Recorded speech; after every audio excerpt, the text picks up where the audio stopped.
كان في الأصل حلواني. حكاية من حكايات جدتي بعنوان حلقة جدتي. الزرع في الغيط استوى، والفلاحين نحل خلية شغالين مستنيين نسمة هوا، نسمة أمل متحملة فوق الجمل، متغمسة جهد وعرق، متلونة صبر وقلق، متنسمة جد وعناد.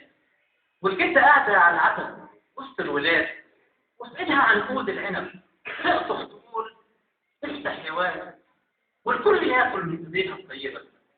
تسألني نفسك لما تكبر تبقى ايه؟ قلت بيه.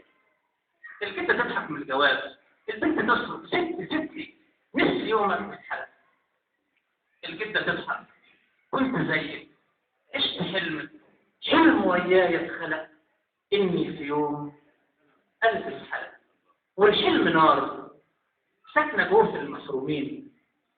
الاب سابنا من سنين واخواتي كانوا صغيرين، كل شيء في الكون صغير، حتى حلمي كان صغير، بس يوم عن يوم بيكبر. كنت ويا حلمي بكبر، كنت اب وام واكتر. كان نهاري في المزارع والبيوت، اما ليلي كنت بحلم كل يوم اسعى اليه. كنت اوفر هادي ليه، واما يكمل مهر حلمي كنت احقق حلم غيري. مره بدله بخديري، مره شنطه، مره شيبه، مره شاب، مره مصروف المدارس للعيال، او زياره ويا امي للطبيب، او هديه للحبيب، مره مشروع التخرج للمهندس، او مصاريف المدرس. اصل كله كان بيدرس، كان بيكتب على الورق، الا انا كنت بحلم بالحلم. 70 سنه والحلم بيزرق، بس تطرح كل ساعه او سنه.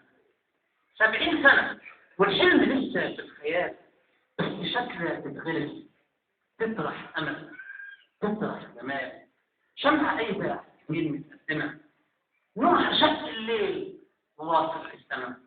والدنيا مش بكره وويشه او حاجه، الدنيا فرحه تحس بيها لو تشيل اللي شمل عن ظهر القصر، لو تساعد يوم ضعيف بين رحايا الدنيا عانى واتعصر، لو تداوي قلب في الدنيا اتفلق، لو تطفي قلب من الهم اتحرق. 70 سنه والحلم عمره ما اتسرق، حلقان ولا بساها بتتدلى ولا في الحق. شكرا.